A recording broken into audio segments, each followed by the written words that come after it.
Hello, thanks for coming.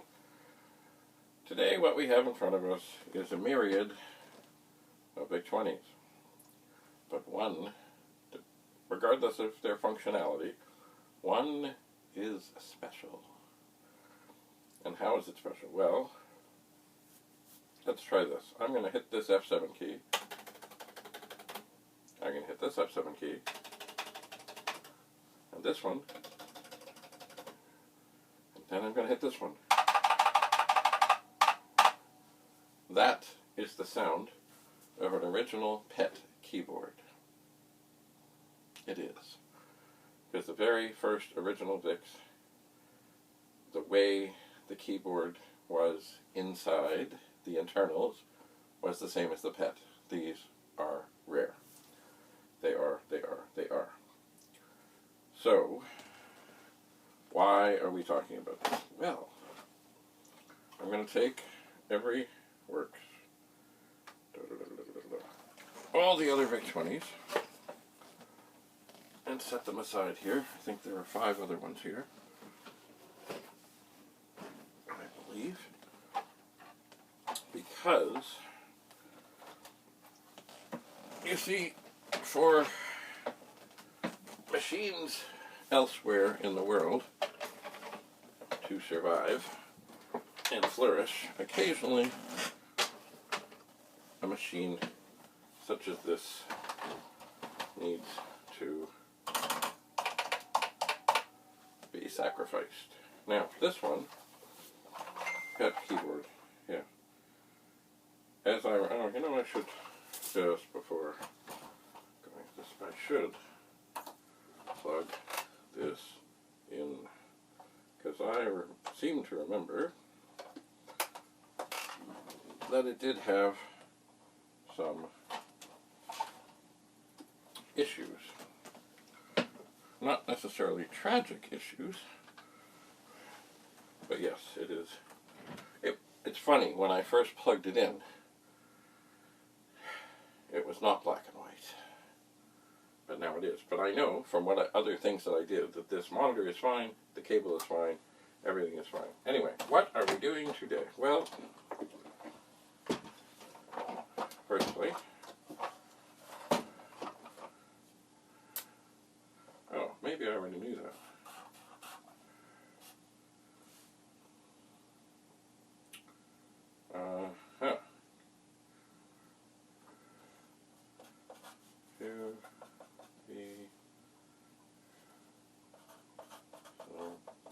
Okay, so a machine like this, which is very rare, and also it has gum on it. Ooh, look at it.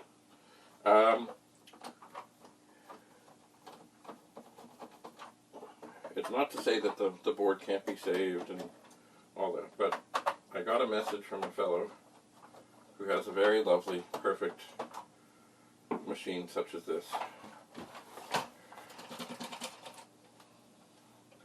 And the F1 key is missing.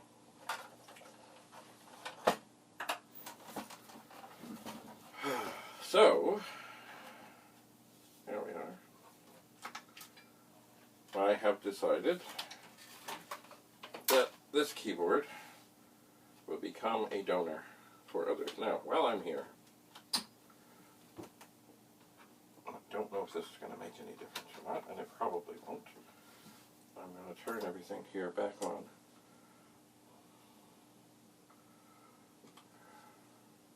Not that this is going to make any difference in what it is that I'm about to do, but I'm turning, oh, okay. There are 2 potentiometers within the video area. Oh, maybe there's 3 within the Vic-20. On this one, anyway.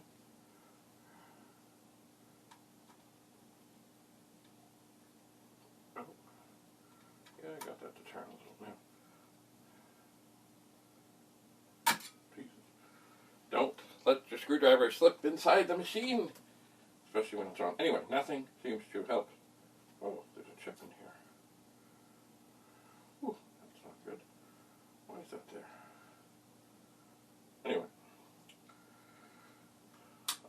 back off now. And this can sit over here, along with, what is this? I can't read. There is a chip, and I believe it is an original one that came out of this, because all the major chips in this machine have little blue, yeah, it's a 6502. Okay, it can sit there. Anyway, what am I doing? Well, keycaps can be popped off. They can. And it can be done while the machine has its case. But on occasion, things happen. Bad things happen. So, it is very, very advisable, if especially on working on a keyboard such as this, which is so rare, and there's only one F1 key, so I can only do this once. So I'm going to take the keyboard out of the case and put the top of the case over here, because now, oh, isn't that interesting? Oh, indeed. Oh, this is unique. This keyboard, I think, the base anyway,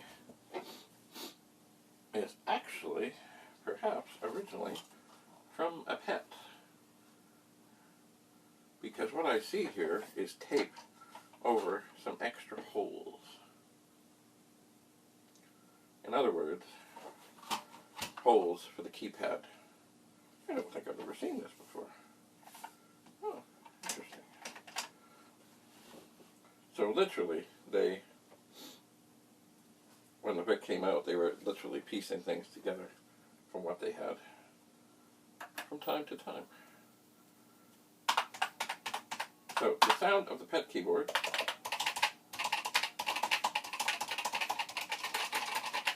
is unique. It is. And now that the top is off, funny, I guess, you know what? Oh, ooh, yes.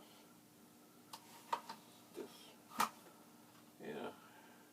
So if I needed this hunk of plastic to work on something else, I am suspecting what I could do is cut these wires off and slide it onto a pet. I'm not going to. Anyway, so I have the keyboard out, and now I have to very delicately and carefully, and you know what, I'm going to practice on another key. I'm going to practice on the F7 key. Basically, you just have to gently pull upwards, and the key will come off. But you have to do a little wiggling. You do. So, I have practiced. Nothing can go wrong. I will shimmy a little bit, and off it comes. Beautiful. F1 key. So, now, I'm going to put the F7 key back on. By the way, the one way for sure you can tell,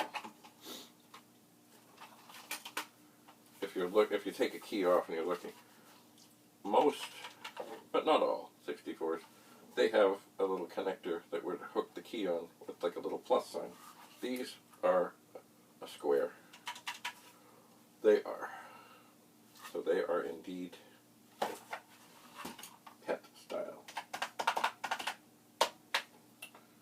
And what I think I'm going to do with this is, because, I mean, once this key is gone, the keyboard is no longer complete. And, you know, sadly, what often happens is keys get hurt right around the edge. Usually it's not middle keys and other things that get wiped out by something. It's usually top row, right over here, function keys. Anyway, this one is going to get packed up to go in the mail. I'm going to very gently and with great care wiggle keys off of here. I am. And there are a lot of them. And indeed, somewhere, oh okay, now here's an interesting thing. See, the function keys all came off, leaving the stem and the spring and everything intact. They don't always do that, because I think they're kind of sometimes glued. Anyway, here's the arrow key. The back square has come off with it, and the spring has come out. This is not unusual. Actually, from what I find, it's more usual that is the way it works. Because there's a receptacle down below that is white.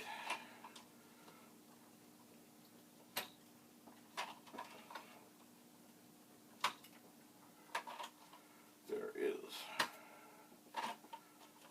So, as I said, sometimes keyboards just gotta be sacrificed so that other machines might live.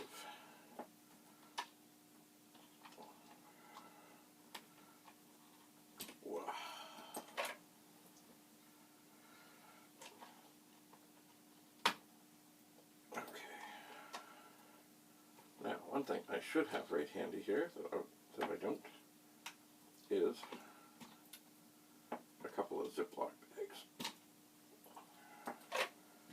so that I can carefully put things inside. But I will be very careful, and I will make sure that Penny, got a little activation in the nerve there. Oh, I'll make sure the Penny doesn't pop over to play. Oh. Ooh. Okay, I'm going to switch hands. Ah, okay. So the restore key, which is a double-sized key, the plunger stayed in position. Maybe that's part of it. Although, I took off the control key and it came off completely.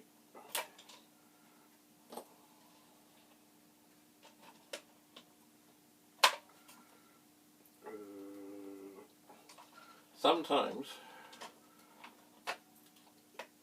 if things put up a fight, and usually this is with the other kinds of keyboards, I have been known to use a large salad fork, which has big prongs spaced out to pry keys off ever so gently. This seems to be going okay.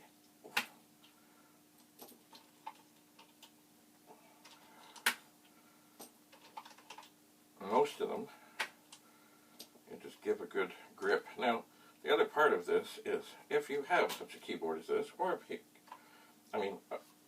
a keyboard for a pet, you can use a Vic keycap on a pet. Actually, I have a 4016, 4032 with a big screen that has a Vic digit. There, the return key came off and the back stayed. But anyway, if you were going to take and refurbish and clean a keyboard, this is also the procedure that you should use to take every single thing off and keep them safe. This is at least half the procedure. The rest of the procedure will be to take the bottom off. Ooh.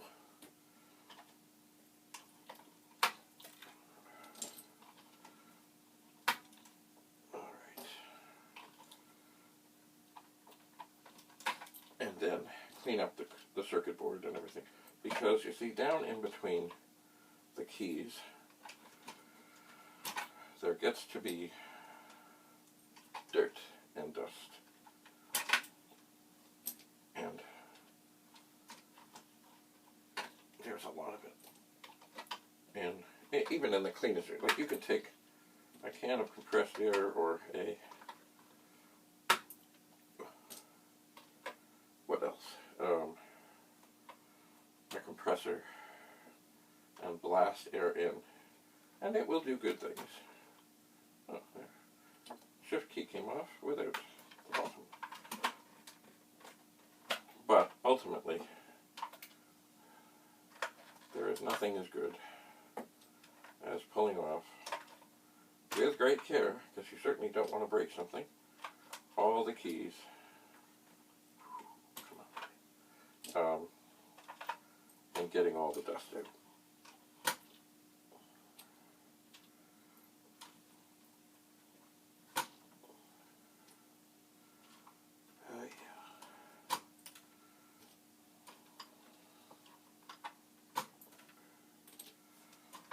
I will show you in a moment. I'm almost there. Now the one key that you really can't get off completely is, of course, the shift lock key. It is its own special mechanism.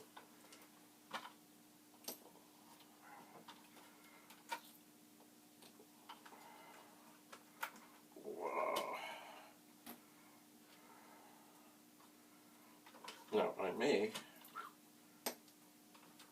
okay, so all the regular keys are off. Just leave the space bar and the shift lock. Now, I'm going to tentatively go, okay, the shift lock is indeed, oh, that's interesting. It's very different. It does have the plus style connector. I'm going to leave that on there. I mean, I took it off, but I'm going to leave it. Now, the space bar is a whole other beast. You're going to pry ever so gently. And then there's these little, well, there's this rod. And you kind of have to, oh, there's the spring. Is the spring different?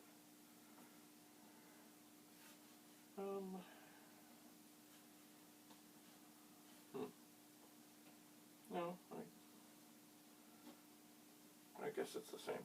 Anyway, with the rod, you kind of have to push the rod to one side, push the space bar to the other side, pull ever so gently on the rod,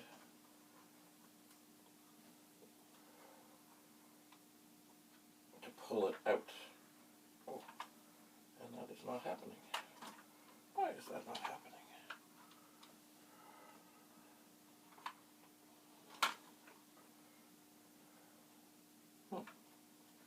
I have done this before. Alright, I'll try on the other side. Oh.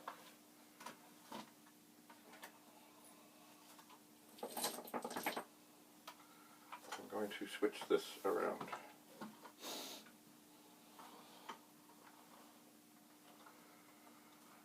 So I can get at it. Maybe I will use a little screwdriver. Just a little for a little more pull.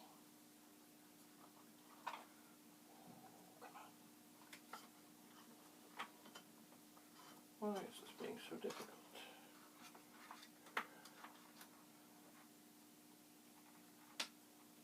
The one thing you don't want to do is have something snap and break. Okay, I think I've got it. Okay. So then the other side just should slide off. And there is the space bar. Now if I remember rightly also, on some of these keyboards, this rod can be somewhat removed. One thing I do notice in the midst of all this, there's a little breakage on this thing. There is. But if you were talking about dust,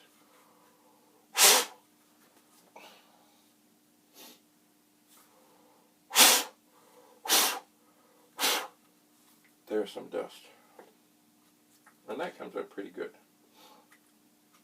But down in where the space bar is, there's tons of it.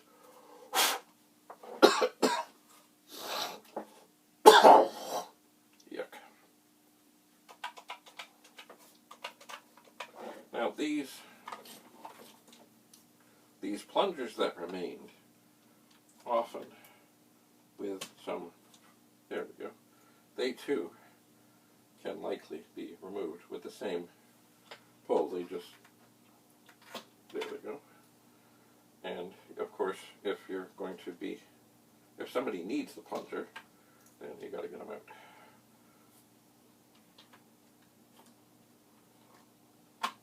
All right.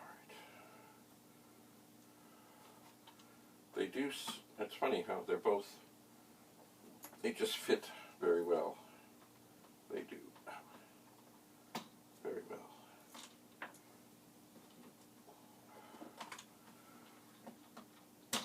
Okay.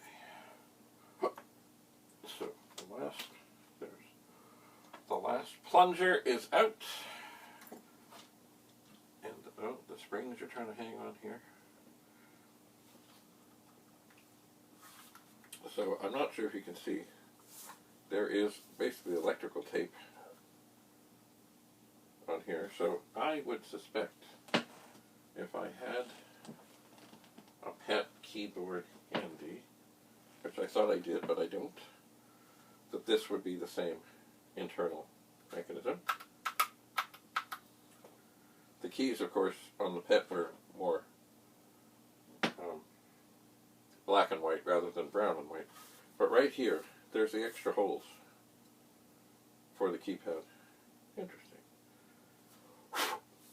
And like the pet connector would slide on here. This. Yeah. I suppose if I were to cut the wires off and stuff, I might. But anyway, I don't need to do that. I do not. I'm going to leave the shift block key in place. Here, of course, is the sacred F1 key. So if you were thinking of taking apart, well, any keyboard, the procedure is much the same. It takes patience, sometimes a solid fork. Ultimately, from what I have found, with the other keyboards that have the plus sign that you push on, sadly, most of the time when you're doing a keyboard, one of those stems breaks off inside of at least one key. So if you only have one machine, unless you really have to do this, don't do it. If you have other machines and you have extra keys and extra things, then, you know, be brave. But just, above all, be patient, take your time. If something really doesn't want to come, go on to another key and see, you know, if after a little while it changes its tune, or maybe when you're a little less frustrated with it, it comes off nicely. The next thing I would do on this, if I was going to do a complete refurbishment, would be to take out these screws and clean all the contacts. And actually, as I look at these, and it's funny, there's kind of a mark here, like somebody went at it at one point, but everything else looks pretty intact. It does. And there, of course, would be the wires that go to the shift block. And you have to unsolder them, or cut them if you really don't care. But unsoldering is better. Alright, so that is an original Vic-20 pet-style keyboard, dismembered, disassembled. But it's okay, because you know what? I know there are other people in the world who need these keys. Including, especially, the F1 key.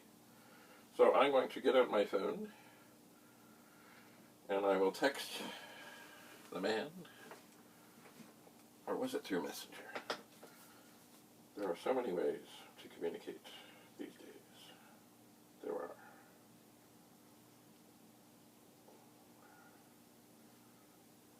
What's going on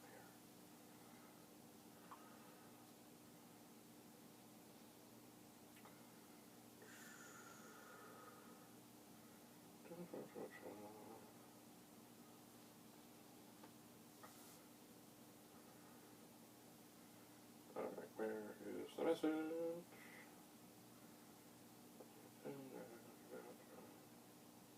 Oh.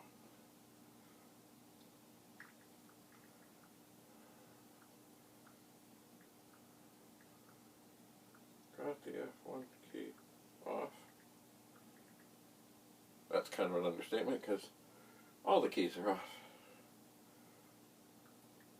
We'll pack it up so it can go in the mail today.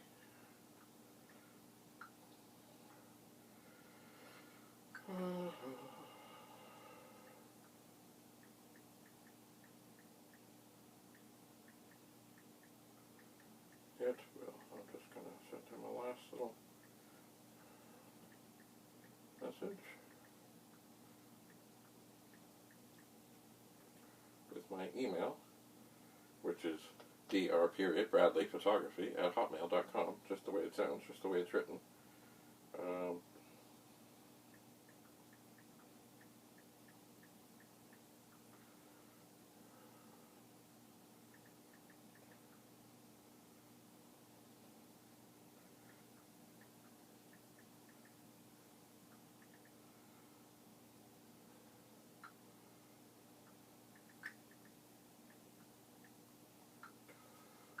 Alright, so he is aware. The key has been successfully removed. There has been no damage. And, yeah, it's all good. All good right now, although this tower, maybe this was a manufacturing error, because it doesn't look broken. It just maybe doesn't look like it was formed properly.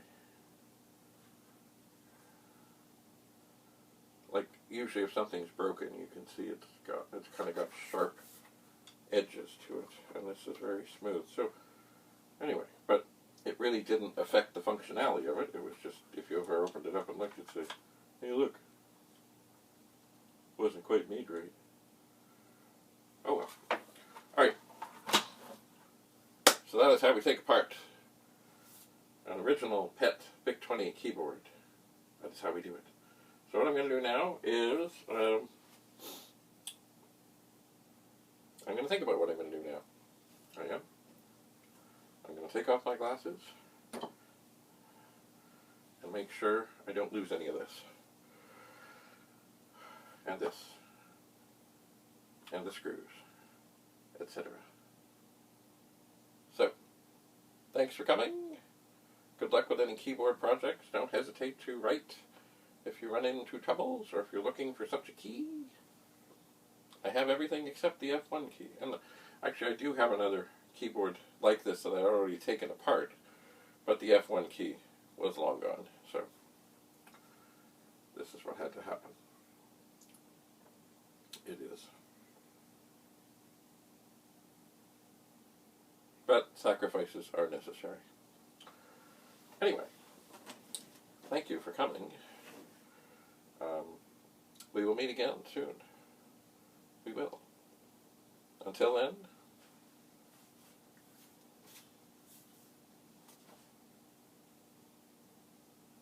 bye for now.